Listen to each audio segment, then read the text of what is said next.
मैं सब महसूस कर रही थी, दर्द भी, डर भी, पर मैं बोल नहीं पाई। सोचिए, आप ओटी टेबल पर लेटे हैं, सर्जरी चल रही है, आपकी आंखें बंद हैं, आपका बॉडी बिल्कुल स्टिल है, लेकिन आप होश में हैं। आप सब कुछ महसूस कर रहे हैं, हर कट, हर स्टिच, लेकिन आप कुछ बोल ही नहीं पाते। आप चिल्लाना चाहते हो पर बोल नहीं पा रहे।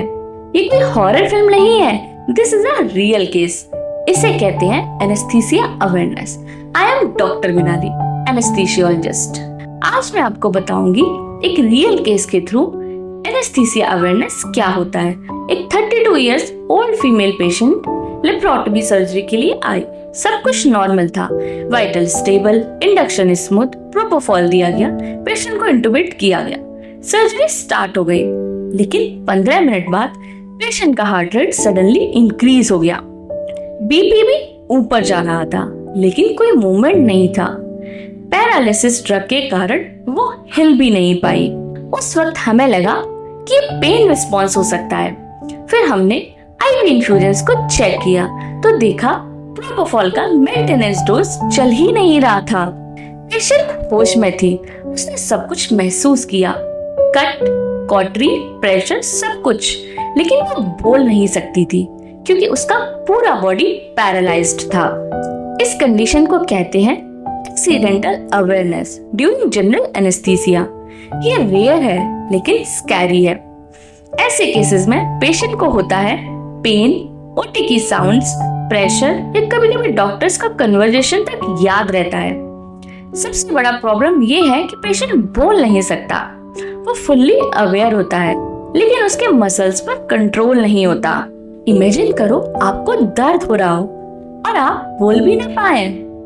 That's why accidental awareness due to general anesthesia can cause long-term trauma, post-traumatic disorders और psychological problems। तो सवाल ये है कि आखिर एनेस्थीसिया फेल क्यों होता है? सबसे पहला रीजन है इक्विपमेंट फेलियर, जैसे इस केस में सिरिंज पंप का माल फंक्शन। ड्रग ओटी में था पर पेशेंट तक नहीं जा रहा था।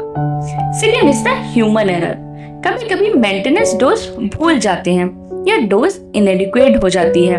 Third is the high risk surgery, trauma, cardiac surgery या सिजेरियन डिलीवरी में लो डोज एनेस्थीसिया दिया जाता है टू प्रोटेक्ट ब्लड प्रेशर, पर इससे अवेयरनेस का रिस्क बढ़ जाता है।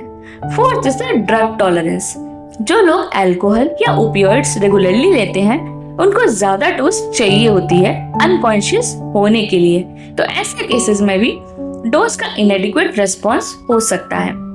Fifth is the total IV anaesthesia, अगर आईवी ड्रग्स के अलावा कुछ और यूज नहीं किया गया और पंप फेल हो गया तो कोई बैकअप नहीं होता। दैट्स व्हाई अवेयरनेस बढ़ जाती है। एनेस्थीसियोलॉजिस्ट का काम सिर्फ पेशेंट को सुलाना नहीं होता बल्कि दिमाग को प्रोटेक्ट करना भी होता है। ये रहे कुछ मेजर टूल्स जो हम यूज करते हैं accidental awareness due to general anaesthesia से बचने के लिए। First is the BIS monitor, ये ब्रेन एक्टिविटी को ट्रैक करता है। अगर बिस वैल्यू 60 से ऊपर जाए मतलब पेशेंट उठ रहा है। Second is the double check system, machines, drug pumps, oxygen levels, सब कुछ रिपीटेडली वेरीफाई किया जाता है। Third is the balanced anaesthesia, multiple drugs use करते हैं पेशेंट को एनेस्थेटाइज करने के लिए। मल्टीपल ड्रग्स यूज करते हैं जैसे IV sedatives, inhalational agents, pain killer, so that अगर एक फेल हो जाए तो बाकी सपोर्ट करें। Fourth is the vital signs observation, heart rate, blood pressure, pupil reaction, tears, अगर कुछ भी अनयूजुअल दिखे तो हमें तुरंत रिएक्ट करना होता है। Fifth is the high risk protocol, जो सर्जरी रिस्की होती है उनमें हम स्पेशल चेकलिस्ट यूज करते हैं to reduce the chance of awareness. अगर कोई पेशेंट बताए कि उसने सर्जरी के दौरान होश महसूस किया है तो we take it seriously, ignore नहीं करते। हम उससे बात करते हैं, उसकी हर डिटेल्स को डॉक्यूमेंट करते हैं और अगर जरूरत हो तो साइकेट्रिक काउंसलिंग करवाते हैं, क्योंकि उसके लिए ये एक बुरा सपना नहीं था, ये रियल एक्सपीरियंस था। बहुत लोगों को anxiety, nightmares and post traumatic disorders होने लगते हैं। अर्ली काउंसलिंग बहुत ही इम्पोर्टेंट होती है। आज के जमाने में जनरल एनेस्थीसिया बहुत ही सेफ है। मैं खुद रोजाना डोजन ऑफ सर्जरी करवाती हूँ और accidental awareness of general anaesthesia जैसे केसेस एक्सट्रीमली रेयर होते हैं। लेकिन ये हमें याद दिलाता है कि एनेस्थीसिया कोई सिंपल काम नहीं है, ये एक साइंस है और एक रिस्पॉन्सिबिलिटी भी। सो इफ आप सर्जरी के लिए जा रहे हो तो अपने एनेस्थीसियोलॉजिस्ट से तुरंत बात करें। अपने एनेस्थीसियोलॉजिस्ट को अपनी सारी मेडिकल हिस्ट्री बताएं, सवाल पूछें और ट्रस्ट बिल्ड करें।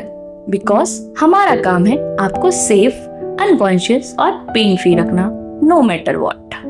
यदि आपको ये वीडियो इन्फॉर्मेटिव लगा हो तो प्लीज लाइक करिए और इस वीडियो को ज्यादा से ज्यादा लोगों तक शेयर करिए। यदि आपको ऐसे ही रियल लाइफ मेडिकल मोमेंट्स पसंद आते हैं तो मेरे चैनल को जल्दी से जाकर सब्सक्राइब कर दीजिए और हाँ, don't miss the bell icon. Bye bye guys, मिलते हैं नेक्स्ट वीडियो में।